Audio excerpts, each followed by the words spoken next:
This tunnel is under the Texas border, and nobody was supposed to find it. And it could have been used for smuggling drugs, weapons, people, or even worse. Experts say it was built by drug cartels like a professional mining tunnel inside a storm drain.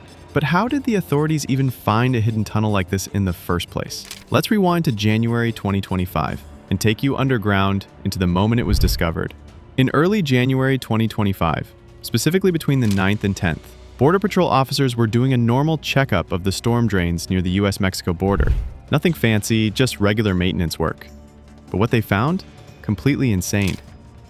While checking inside one of the large underground drains, officers from the U.S. Customs and Border Protection, CBP, and Homeland Security Investigations, HSI, came across something that didn't belong there, a hidden tunnel.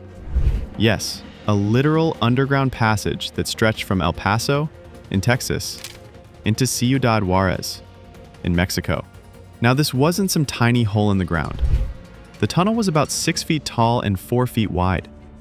That's big enough for a full-grown adult to walk through, without crouching too much. Most tunnels used for smuggling are usually super narrow, dark, and just big enough to crawl through. They're rushed and look kind of sketchy. But this one? Totally different. It was clearly made by people who knew what they were doing. Imagine something like a mini version of a mine. First off, the tunnel had wooden bracing. That's just a fancy word for support beams. These wooden beams kept the tunnel walls from collapsing and made the whole thing stable. This is the same kind of method that real mining companies use when digging underground. So whoever made this tunnel either had mining experience or paid someone who did. Next up, lighting. Most of us wouldn't expect the tunnel to have electricity, right? But this one did. There were electric lights installed all the way through, which means the people using it could actually see where they were going. And it wasn't like they just ran an extension cord from a house. The wires were hidden and neatly placed, probably connected to the storm drain's power supply or spliced in from some nearby source. That's not something amateurs know how to do. Now here's something even more wild. The tunnel had a ventilation system. Underground spaces can get stuffy really fast. And without fresh air, people can suffocate. To avoid that, they used PVC pipes. Those white plastic pipes you might have seen under sinks or in construction sites. These were laid out through the tunnel to bring in fresh air. Some parts might have even had air shafts leading up to the surface. That's how advanced this setup was. What's really crazy is where this tunnel was hidden. Not in a random open field. Not out in the desert where nobody goes. It was inside a working storm drain system. Something that connects directly to city infrastructure. That made it way easier for whoever built it to move in and out without getting noticed. If they hadn't done a routine inspection that day, no one might have found it for months. Above ground, the US has border fences, cameras, drones, patrols, you name it. It's really hard to sneak across without being caught. But underground, way easier. There are no cameras under the ground, and if your tunnel is hidden well, you can use it over and over without anyone noticing. That's why tunnels are so useful to these groups. They can use them to smuggle drugs like fentanyl or cocaine. They can also move weapons or people, including immigrants or even kidnapping victims. The tunnel becomes a secret route between countries that law enforcement can't watch easily. You probably saw headlines online that said stuff like, "Texas border shut down after terrifying discovery," or "Entire US-Mexico border closed." But let me be real with you, that's not true at all. There was no full shutdown of the Texas border, not even close. Here's what actually happened. When authorities found the tunnel under El Paso, they didn't shut down the entire border. They simply sealed off the tunnel with concrete to make sure nobody could use it again. That's it. The tunnel itself was closed, not the whole state. Then, as a safety step, they increased border security in that specific area, the El Paso sector. That means more patrols, more checks, more cameras, and extra inspections around the storm drains, just to be safe. But it was only in that area. They also launched a multi-agency investigation, which is just a fancy way of saying that several law enforcement groups teamed up to figure out who built the tunnel and why. This included the CBP, FBI, Homeland Security, local police, and even Mexican authorities. They all started working together to get answers. But again, all of this happened around El Paso only, not the entire border. The rest of the US-Mexico border, still open. Trucks were crossing, people were crossing. Business as usual. No panic, no total shutdown. All right, now let's talk about something not many people really know about: the legal loopholes that actually make it easier for tunnels like this to exist.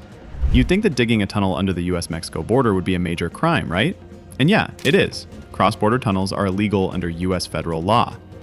But, and this is a big but, how someone gets charged actually depends on a few weird technicalities. Here's where things get messy. Under US law, how a tunnel gets treated in court depends on where it starts, ends, or passes through. If the tunnel connects to federal land, like government property or national parks, then the case is straightforward. The government steps in, and the charges are pretty serious. But here's the catch. Most tunnels don't go through federal land. They're smarter than that. Cartels and smugglers build tunnels under private property, like someone's house, a warehouse, or abandoned buildings. Or sometimes they connect through public infrastructure, like sewer lines or storm drains, stuff the government doesn't keep an eye on 24/7. And when that happens, things get complicated. There are legal gray areas, meaning laws don't cover everything clearly. Prosecutors have to figure out which agency is in charge, what laws were broken, and who even owns the land above the tunnel. It sounds ridiculous, but these gaps make it harder to punish the people involved. And it's not just legal loopholes. There are infrastructure gaps too. The US border is huge. We're talking about thousands of miles. It's impossible to have security cameras or guards watching every inch of it, even more so when it comes to what's underground. A lot of places, like old sewer systems, dry canals, or storm drains, just don't have enough surveillance, and smugglers know that. So once the tunnel was found on the US side and traced all the way to Ciudad Juarez, Mexico, the next big question was, what would Mexico do about it? And honestly, they didn't waste time. Right after the discovery, US officials contacted their counterparts across the border. That's when Mexico's National Defense Ministry, or SEDENA, and the Mexican National Guard got involved. These are two of the most powerful law enforcement and military groups in Mexico. Their first move was to send teams straight to the Juarez side of the tunnel. While searching the area around the tunnel, they detained 2 people who were acting suspiciously nearby. Authorities haven't released all the details about who these people are yet, but it's possible they were either connected to the tunnel's construction or helping smuggle stuff through it. Both were taken into custody for questioning. Even more impressive, they didn't just handle it quietly. Mexican authorities actually worked closely with US teams during this entire process. They even shared forensic evidence, things like tools, footprints, DNA samples, and material from the tunnel site. This is super important because it helps both sides figure out who planned it, who funded it, and who was running it. Now here's something cool you might not know. This kind of teamwork between the US and Mexico is actually pretty rare. Alright, now let's talk about something people don't always think about when they hear stories like this: how it affects regular people. Even though the US didn't completely shut down the Texas border, the tunnel discovery still caused a lot of trouble for locals. As soon as the tunnel was sealed and security was increased in the El Paso area, everything slowed down. Let's start with the daily commuters. Every day, thousands of people cross the border from Juarez to El Paso and back. Some go to work, others go to school, and many just go to visit family. When security checks got tighter and patrols increased, those lines at the border crossings got way longer. What normally took 30 minutes now took 2 hours or more. That made people late for jobs, classes, and appointments. Not fun. Then you've got the commercial trucks, big vehicles that carry goods back and forth between the US and Mexico. Juarez and El Paso have a lot of trade between them. Factories, stores, and suppliers all rely on stuff being delivered on time. But because of the added checks and random inspections after the tunnel was found, many trucks got stuck waiting at the border. Some even had to turn back and reschedule. That messes up the whole supply chain and costs businesses money. Now let's talk about tourism. A lot of people in El Paso visit Juarez for shopping, food, or cultural events. It's a big part of how small businesses make money, especially restaurants, street vendors, and local markets. But after the tunnel news broke, some folks got scared. They thought the area wasn't safe anymore, so they stopped crossing the border. That meant less customers for businesses in Juarez, and some owners even said their sales dropped by half. All of this shows how connected the two cities really are. El Paso and Juarez may be in different countries, but they're like twin cities. Families live on both sides, businesses operate in both places, and when something big like this tunnel happens, both communities feel the effects. So, let's say someone gets caught building or using a smuggling tunnel. What happens to them? Do they just get a warning? A fine? Nope, it's way more serious than that. When someone is arrested in connection with a tunnel, they're usually hit with multiple charges. The first one is conspiracy to smuggle contraband. That means they were part of a group trying to move illegal stuff, like drugs, weapons, or people, across the border. Then comes illegal entry or exit through a subterranean structure.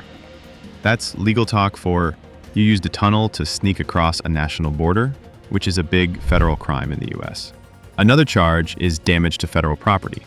If a tunnel goes under public land or messes with things like storm drains or electrical lines, that's government property you're messing with. Big mistake. Depending on what they actually did, the person could be facing 10 to 25 years in prison. And that's not even the end of it. The government also uses something called civil forfeiture laws. Basically, if someone made money or owned equipment related to the tunnel, even stuff like trucks, tools, or buildings, they can take it all away. That includes bank accounts, houses, or land if it's proven to be tied to the crime. A lot of people don't know this, but the US has special task forces just for tunnel cases. These teams include people from CBP, ICE, FBI, and Homeland Security, all working together to track and charge everyone involved, not just the guy with the shovel, but also the planner, the financer, and the lookout. Sometimes suspects are also deported if they're not US citizens, but only after they serve their prison time. All right, let's take a step back and see how this El Paso tunnel compares to other tunnels found in the past, because there's a pattern here. Since around 1990, the US has found over 130 smuggling tunnels along the southern border.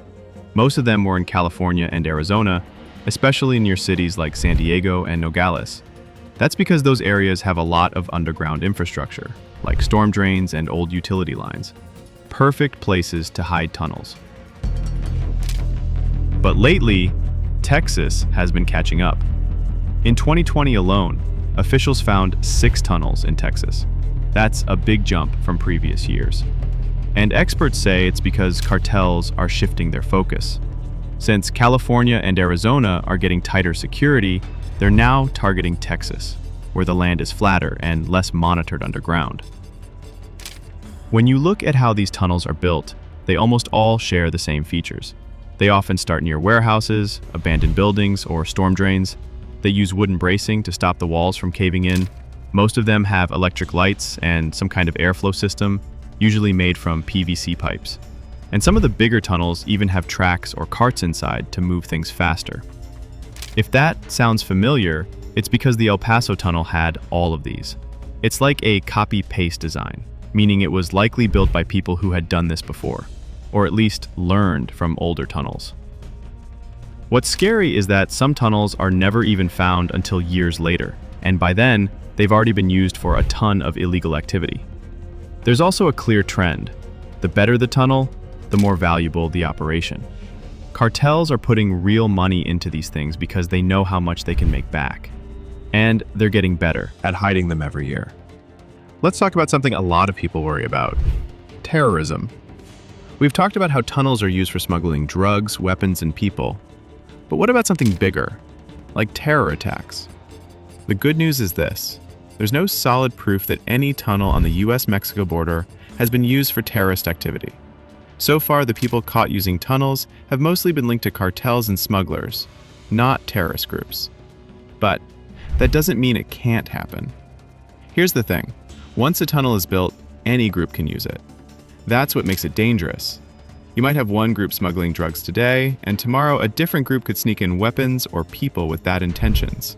That's why US security officials say tunnels are a shared-use threat. Once the tunnel exists, it's a secret path, and whoever finds it can take advantage of it. That's why the Department of Homeland Security, DHS, is on high alert. Even if nothing bad has happened yet, they're always watching for signs that a tunnel could be used for something worse. Also, some of the same features that make tunnels useful for cartels, like staying hidden from patrols and avoiding cameras, would make them super helpful for terrorists too. That's what scares a lot of people. These tunnels are literally like underground highways, and once you're inside, it's very hard for anyone above ground to know what's happening. If you found this video interesting, give it a like, subscribe for more real stories, and drop your thoughts in the comments. Would you walk through a tunnel like that? Let us know.